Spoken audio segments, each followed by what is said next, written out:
Alright, gentlemen, ito na yung penultimate episode natin. We just remember, we have a president. Ano pangalan niya? Yan, Ferdinand Marcos Jr. At meron pala siyang slate. Meron pala siyang slate. So kasama natin ngayon, isa sa karibal ng slate na yan, si senatorial candidate Mark Gamboa, otherwise known as SMG, San Miguel Group.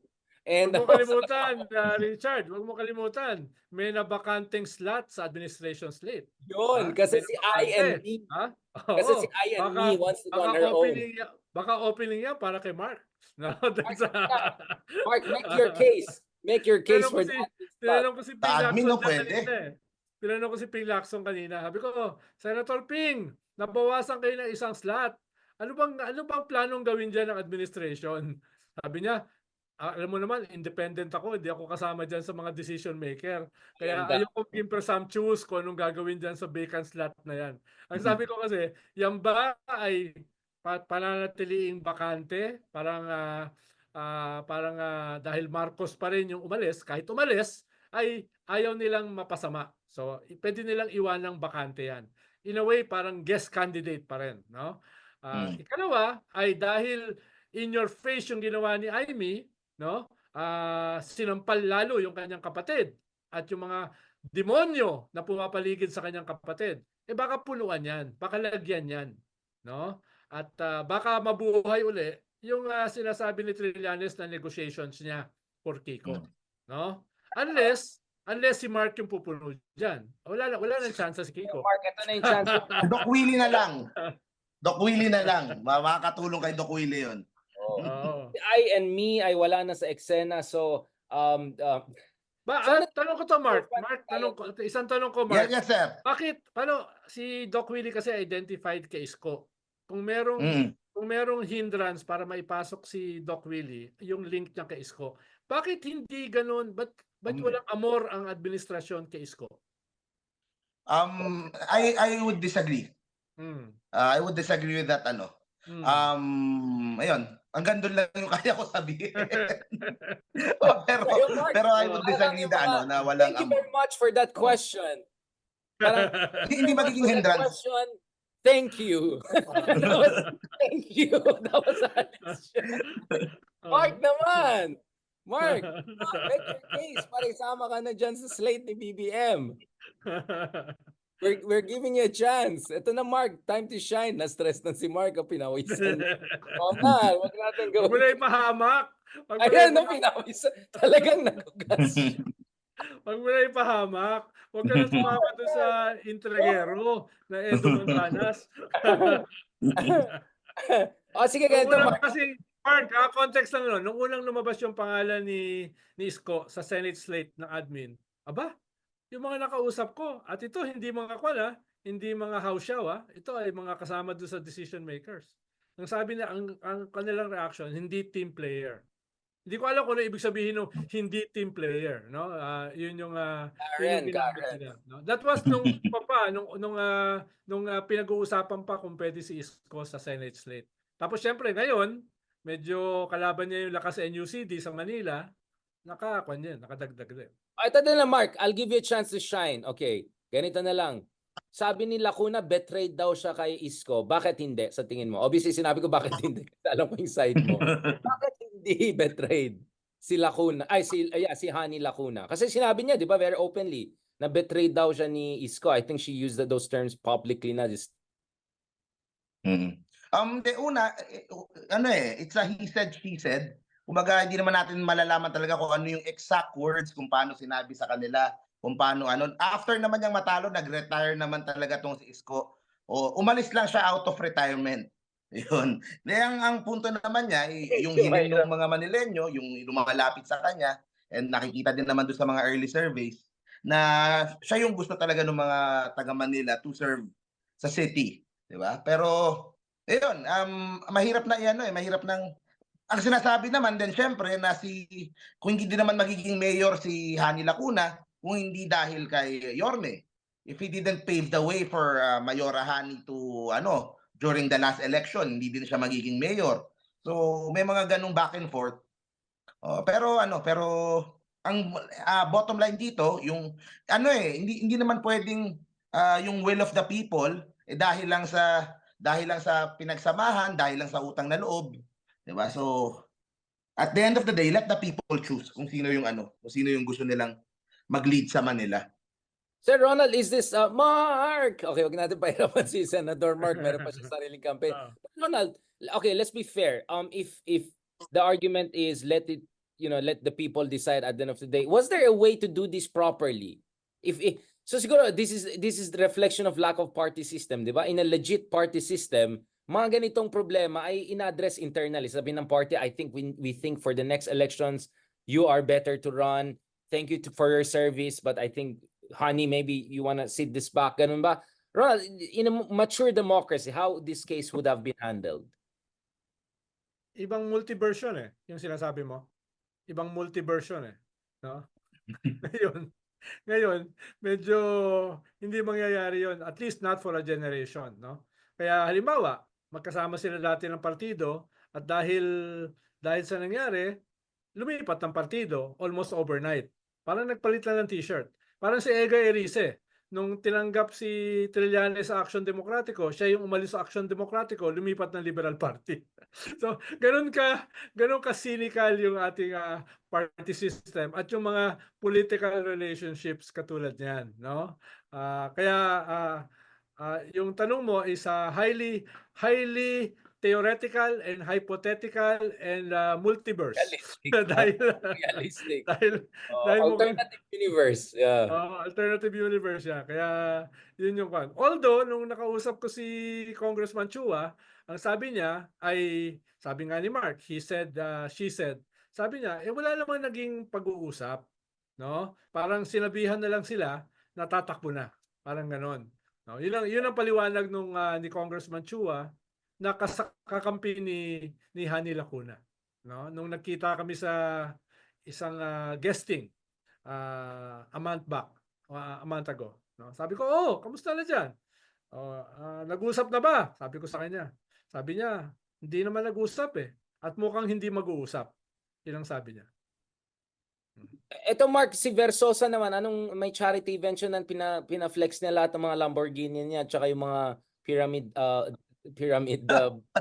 level wealth Si niya. Richard nagsabi si Richard nagsabi, baka iba siya ako ng mga supporters ni SB. Nandun ba si Rian? Ako, tanong ko lang, Mark, nandun ba si Rian Ramos? Siyempre. Si Rian, napaka yan. She's a fine young woman. Bata kapag ganyan topic.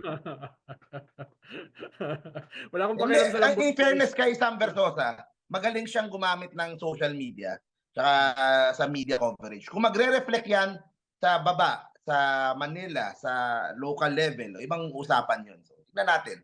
Sorry, I meant multi-level marketing. Sorry, I'm sorry. I mean, it's like I used the wrong term. Multi-level marketing master. Okay, sorry po. Anong charity event niya? Kailangan ba ilagay mo yung Lamborghinis mo habang may charity event ka ba? Ganun ba, Ronald?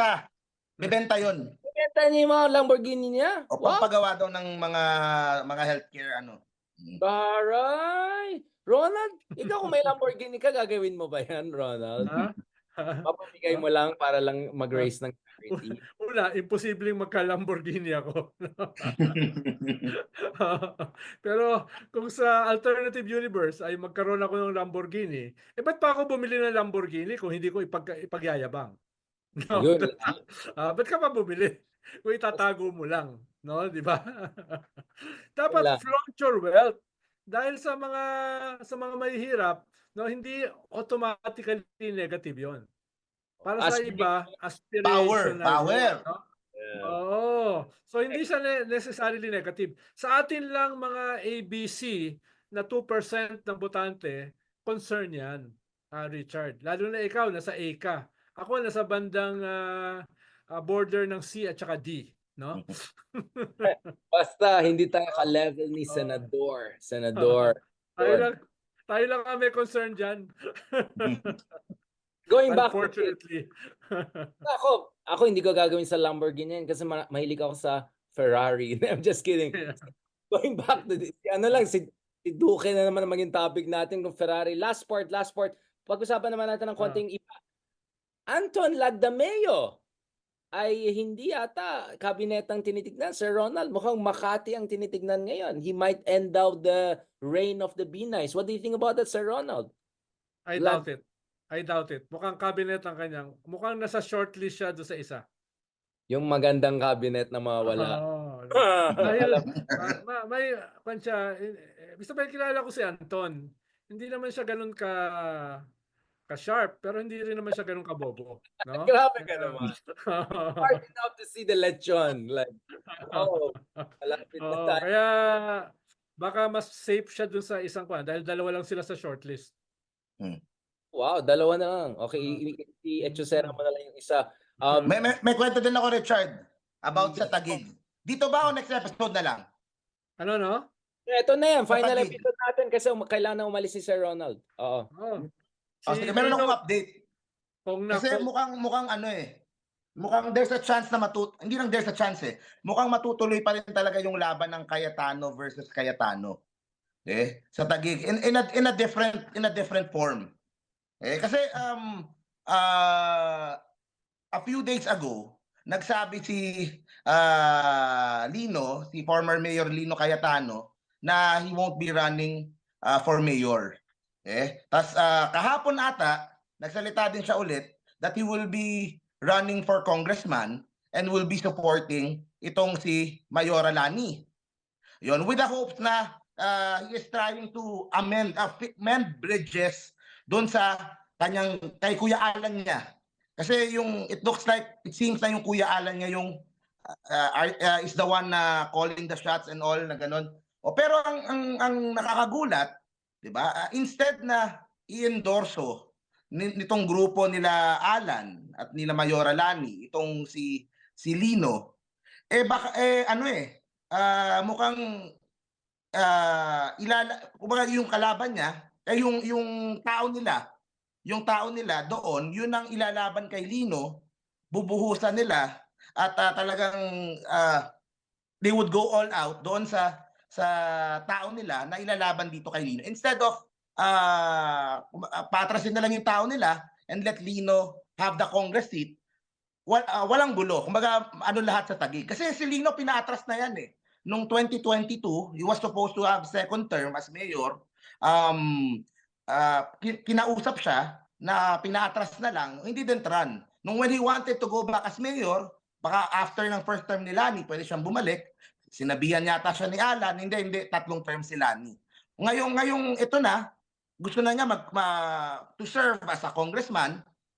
Instead of endorsing him at suportahan para bati-bati na lahat, wala nang problema yung mga Cayetano, bati-bati na lahat. They want to kick Lino out of Taguig politics. So kung ganun din naman, what's the point of magbati-bati? So baka mag-mayor pa rin si Lino. So merong ganong situation na ganun din naman, aawayin nyo na din naman ako, sisiraan nyo na din ako, bubuhusan nyo na ako ng resources para matalo ako. So bakit pa congressman tatakbuhin ko? Mag-mayor na lang ako. So either way, mukhang lalaki at lalaki pa itong issue ng Cayetano versus Cayetano sa Taguig. Kung nag-extend na ng kamay si Lino para win-win solution, yung kanyang papalitan na congressman pwede namang party list or ibang So kaso yun nga, mukhang maglalaban talaga. It's Lino and Kuya Alan, yung Kuya Alan niya, Senator Alan. So yun ang sa Taguig. So umiinit. It's an ongoing situation now. Mark, we discussed this 4 months ago, di ba, Ronald? Etong mag-away Yes. kapatid, di ba? So we saw this coming. So what we saw coming for politics. May 3 factors na nagpa-atras kay Lino. No? Una ay yung mga surveys. Mukhang mababa siya sa ratings for mayor. No? Mismo sa kanilang internal survey. Ikalawa ay kinausap siya ng mga kamag-anak, especially the mother. No? Para mag-back down. No? Ikatlo, may pinadalang emissary, sila Alan, para mag-offer nga na tumakbo ka na lang as Congress. No? Whether yung offer ay kasama doon yung wala siyang kalaban, hindi ko sigurado. No? Pero yung emissary na kumausap sa kanya, yun ang suggestion. na Alam ko mag-kuwan ka yun. na lang, May, mag-congress ka na oh, lang, no? Pero parang hindi kasama dun sa negotiations na yon, sa offer na yon, na wala siyang makakalaban, no?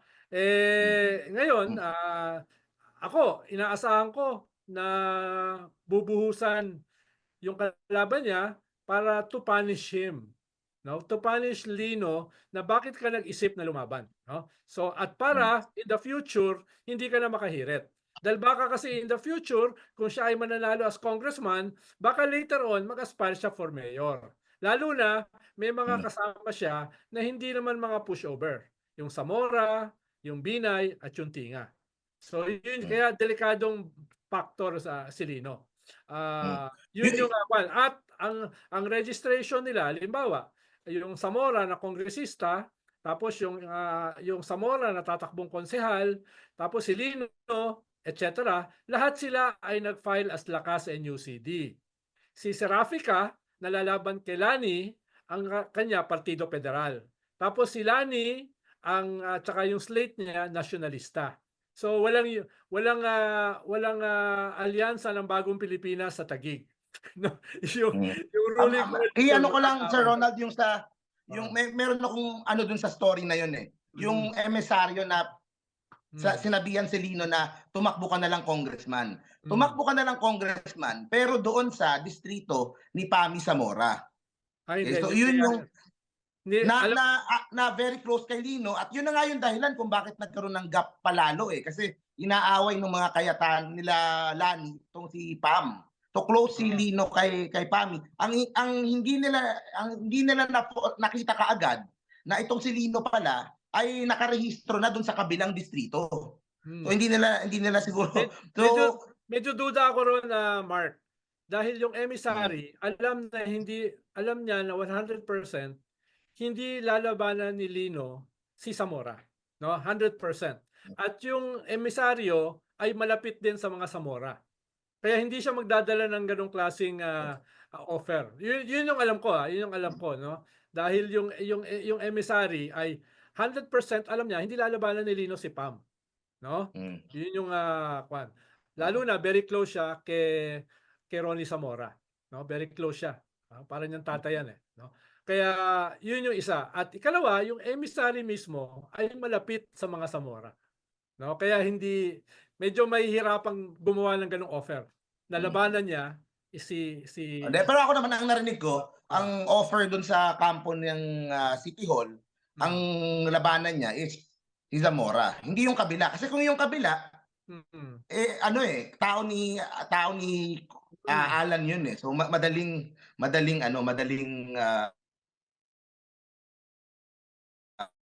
ilipat or ibang patakbuhin. Pero anyway, yun na nga. So mainit pa rin yung laban. Volatile pa rin yung situation ang problema lang nila sa Taguig. sa survey nila So para mababa rin si Lino. So yun yung isang factor. Last point dun sa Kasi siyempre, mahalaga rin yung nanay. Pag yun, last lang quickly let's talk about Senator Trillanes. pero Kamusta maraming mga areas na ganyan halimbawa Mark at saka Richard.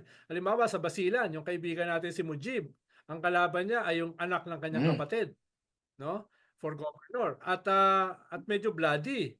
Medyo nagbabakbakan na sa ground, At alam mo naman sa Basilan, lahat ng tao may armas.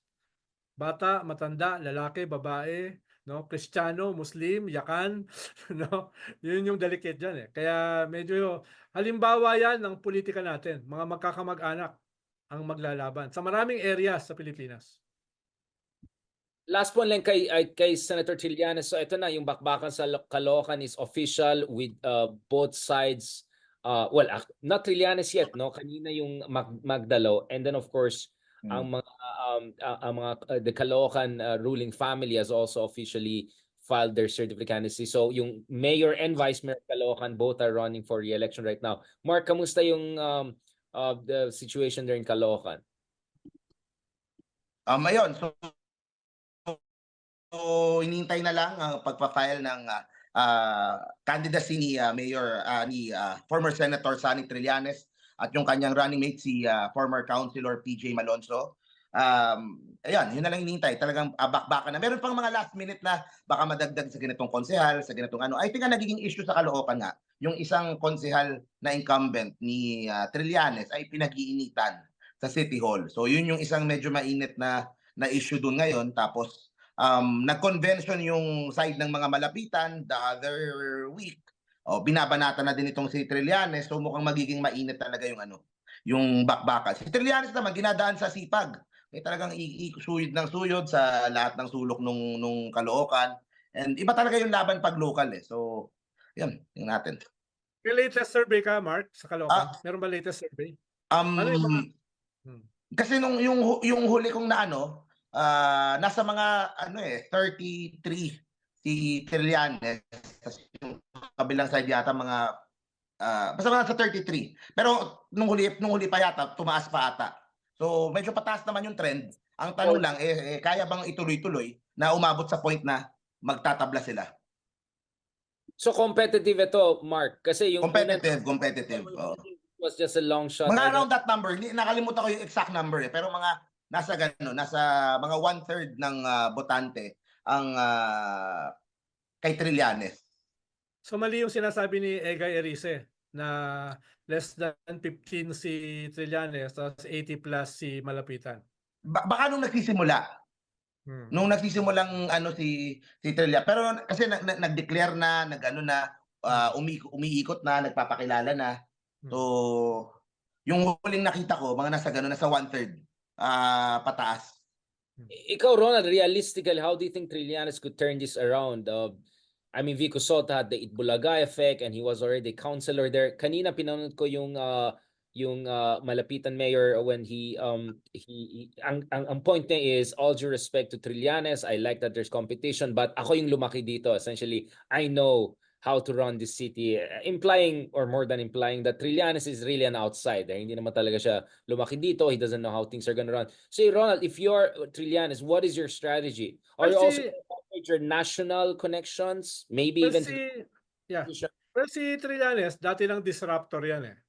No? Hindi lang doon sa kanyang pag-launch ng coup against GMA. Nung tumakbo siya for the Senate, no, ay kahit yung opposition slate noon, nakasama ako, hindi inaasahan na mananalo siya. No? Walang umaasa na mananalo siya except si Sani, no? Pero nung nagtagumpay yung negative campaign labang kay Angara Soto Oreta, yung ASO campaign, ay lumaki yung chance ni Trillanes at eventually nakapasok siya beyond the expectation. So medyo disruptor naman talaga siya. Ngayon, meron din tayo nakikitang mga anecdotally na mga successful na disruptor on the local. Although mas mahirap maging disruptive sa local dahil yung retail or market vote sa local ay mas maliit sa national. Sa local ay halos pantay o baka mas malaki pa yung usapin ng makinarya, yung mga ward leaders, di ba? Kaya yung mga pangyayari katulad ng kay Vico Soto, kay Kakabag-aw are very rare. Hindi siya norm, no? Kaya medyo uphill pa rin talaga sa local yung isang disruptor. But it can happen. It can be done. At hindi naman totally disruption lang yung plano ni Trillanes sa Caloocan. Meron namang sumusuporta sa kanya from the administration, no?